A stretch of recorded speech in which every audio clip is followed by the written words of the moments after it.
ध्यान का अर्थ क्या है हाँ और ध्यान करने की क्रिया के बारे में जानना चाहता हूँ। हाँ, ध्यान करने का अर्थ क्या है? ध्यान करने का नहीं, ध्यान का अर्थ क्या है? अच्छा, ध्यान का अर्थ क्या है? बात ठीक है, ध्यान तो किया नहीं जा सकता, कर्म नहीं है, ध्यान हैपनिंग है। ध्यान का अर्थ क्या है? अर्थ जो है ना, अर्थ जो है विषयों के अर्थ होते हैं, अर्थ विभाजन के अर्थ होते हैं, अर्थ द्वैत के अर्थ होते हैं, अर्थ सांसारिक चीजों के होते हैं, है ना। बहुमूल्य चीजें, मूल्यवान जो घटनाएं हैं वह निरर्थक होती हैं। जो भी महान मूल्यवान है वह निरर्थक होती है, उनमें अर्थ नहीं होता, क्योंकि वो बहुमूल्य है। उसको अर्थ में बांधोगे कहां से? कोई मूल्य, छोटा मोटा मूल्य हो तो अर्थ में बांध लोगे ना। जिसका कुछ मूल्य हो तो उसको बांध सकते हो ना कहीं। ये तो बहुमूल्य है। बहुमूल्य का मतलब बेशकीमती नहीं, वो जो है जो किसी भी कीमत में उसे बांधा ना जा सके, किसी भी कीमत में नहीं बांध सकते उसे।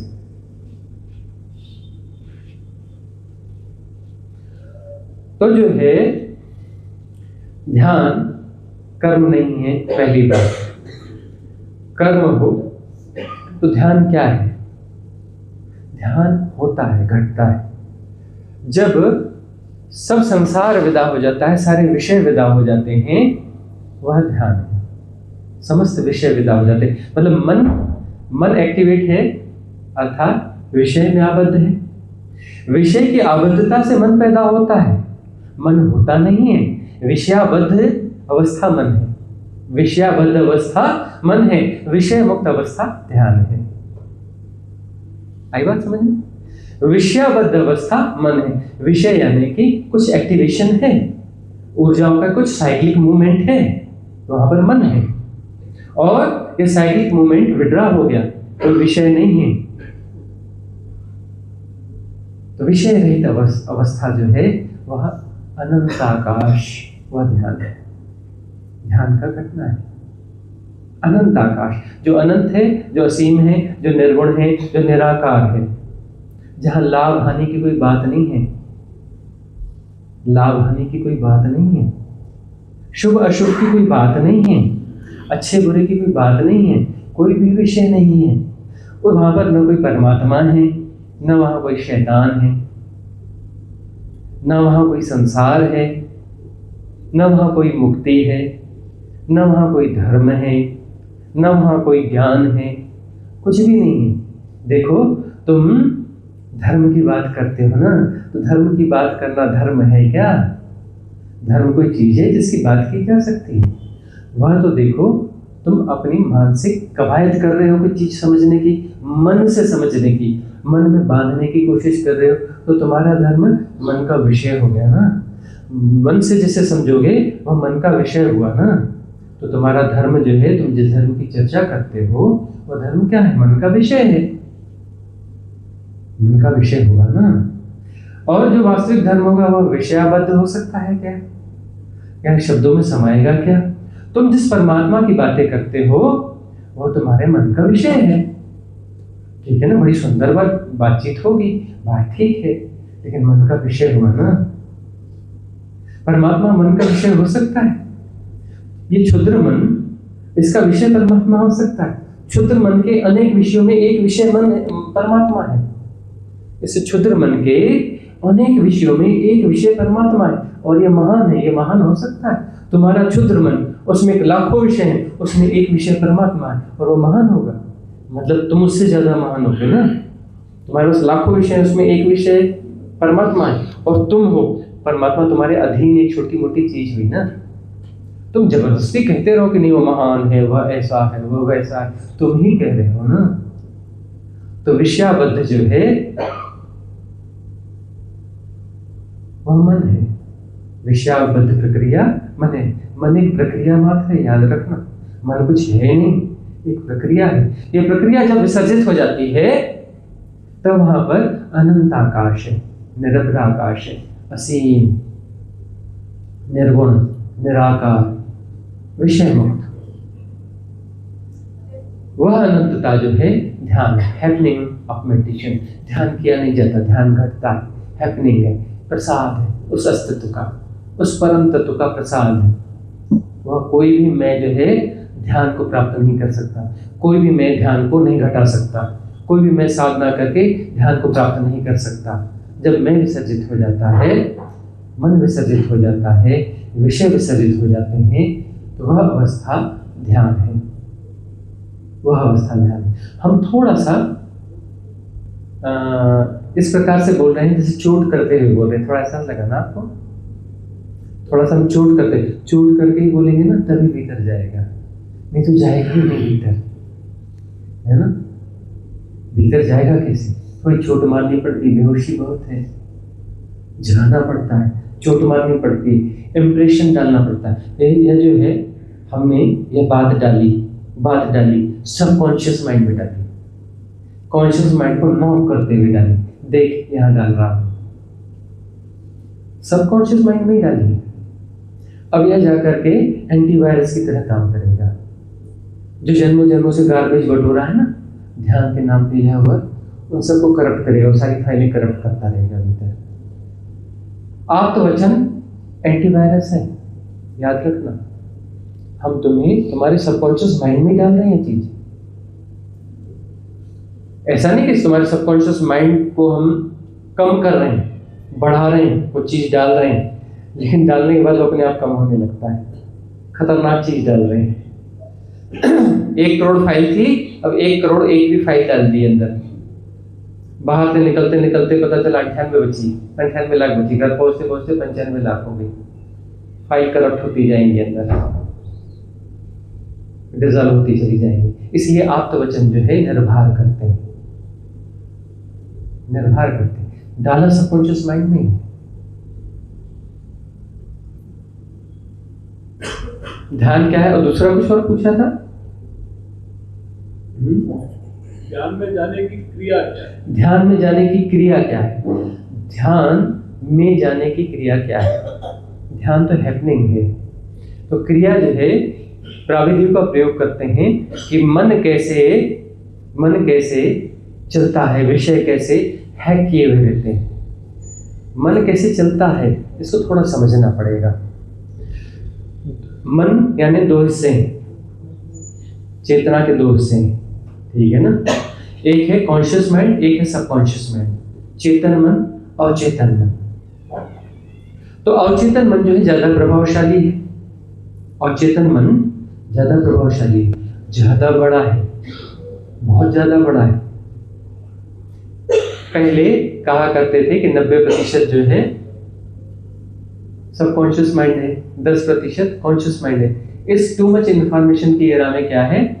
96%, 97%, 98% सबकॉन्शियस माइंड है। 98% कितनी ज्यादा इंफॉर्मेशन से। कॉन्शियस माइंड जो है बामुश्किल 2% है। कॉन्शियस माइंड बामुश्किल 2% है। अब जो है वो जो 2-3% का कॉन्शियस माइंड है वह भी हैक्ड स्थिति में रहता है, बार बार हैक हो जाता है। वैसे बेचारा छोटा सा हैक करना बहुत आसान है। कोई भी विषय उठता है और उस वह विषय जो है प्ले करना लगता है और उसमें उलझ जाता है। कॉन्शियस माइंड विषय में उलझ जाता है। कॉन्शियस माइंड के सपोर्ट के बिना कोई भी विषय प्ले नहीं हो सकता, कोई भी विषय प्ले हो ही नहीं सकता कॉन्शियस माइंड के सपोर्ट के बिना। अब हम जो है कुछ ऐसा कर रहे हैं, ऐसी प्राविधि कर रहे हैं कि जिससे कॉन्शियस माइंड जो है, चेतन मन जो है, यह विषयाबद्ध ना हो सके। कुछ ऐसा करते हैं कि विषयाबद्ध ना हो सके। सबकॉन्शियस माइंड अपनी जगह है, लेकिन उसको एक्सेस नहीं मिलेगा कॉन्शियस माइंड का। जितना भी है कॉन्शियस माइंड, हमको उसके साथ रहना है। इसको कहते हैं तटस्थता। हमारा कॉन्शियस माइंड जितना भी, छोटा ही सही, जो भी है, हमको वहां रहना है। हमको रहना है मतलब यही फ्री विल है। यह जो है फ्री विल मतलब एम्फेसिस। देखो फ्री विल में जो है, फ्री विल में दो चीजें, या तो हम कॉन्शियस माइंड के साथ हैं या सबकॉन्शियस माइंड के साथ में। हम इन द सेंस एम्फेसिस। जो मेटाफिजिकल वर्ल्ड है और फिजिकल वर्ल्ड है, जो आत्मज का जगत है, परमात्मा का जगत है, और नीचे जो ये संसार है, जगत है, इसके डीप मिस्ट्रीज हमने बताई हैं। 7 शरीर होते हैं। भौतिक शरीर है, फिजिकल बॉडी है, इसके भीतर आकाश शरीर है, इथरिक बॉडी है, उसके पीछे कॉजल बॉडी है, एस्ट्रल बॉडी है, कारण शरीर है, सूक्ष्म शरीर है, उसके पीछे मनस काया है, मेंटल बॉडी है। ये 4 कायाएं जो हैं यही लोक है, फिजिकल वर्ल्ड है। इसके पीछे पारलौकिक जगत आता है, मेटाफिजिकल वर्ल्ड आता है। तो मेटाफिजिकल वर्ल्ड यानी आत्म जगत, परमात्म जगत, यानी 5वां शरीर आता है आत्म काया, स्पिरिचुअल बॉडी। 6वीं काया आती है ब्रह्म काया, कॉस्मिक बॉडी। उसके बाद बॉडीलेस बॉडी, जिसे हम शिव काया कहते हैं। तो इन दोनों का जो समन्वय बिंदु है, समन्वय बिंदु है, वह हमारी इंडिविजुअलिटी है, वह हमारी इंडिविजुअलिटी। और ऐसे समन्वय बिंदु जो है, जितनी भी एंटिटीज हैं उतने समन्वय बिंदु हैं, जहां पर ये इंटैक्ट होते हैं, इंटैक्ट पॉइंट। और वह इंटैक्ट पॉइंट जो है, उसके आसपास आकर्षी रिकॉर्ड बनता है। वह जो बिंदु की हम बात करते हैं, पीछे जाके सुनेंगे तो बिंदु के बारे में काफी चर्चाएं हैं, 1000 से ज्यादा वीडियो हैं, उसमें बहुत सारी चर्चाएं हैं। वह जो बिंदु है, जो कॉन्टेक्ट पॉइंट है फिजिकल वर्ल्ड और मेटाफिजिकल वर्ल्ड का, उस कॉन्टेक्ट पॉइंट के आसपास आकाशीय रिकॉर्ड बनते हैं, उस पर संघात होते हैं। बहुत सारी गतियां हैं। जो यह जगत है, जो यह संसार है, जो यह इहलोक है, इसमें गतियों से ही बना है। ये बना ही गतियों से। हमारा भ्रम है कि इसमें नाम रूप को देखते हैं, गतियां ही गतियां हैं और ये गतियां टकरा रही हैं। तो मल्टीपल गतियां जो हैं, मल्टीपल प्रोग्राम्स जो हैं, ग्रुप ऑफ गति, जो ग्रुप है बहुत सारी एनर्जीज के, वह टकराते हैं उस बिंदु पर, टकराते हैं, उस संघात से इंप्रेशन बनता है। वह इंप्रेशन आकाशीय रिकॉर्ड के रूप में होता है। सब फॉर्म ऑफ एनर्जी, यह जो है फॉर्म ऑफ एनर्जी है। और सारे फॉर्म जो है साइक्लिक होते हैं। आकाशीय रिकॉर्ड साइक्लिक होता है, याद रखना, सीधा या चौकोर या ऐसा नहीं होता। यह जो है साइक्लिक होता है और उस बिंदु के आसपास चक्र बनता है, वहां से सेपरेशन पैदा होता है। सेपरेशन पैदा ही वहीं से होता है। और ऐसे मल्टीपल साइकिल्स हैं और यही सब विषय बनते हैं।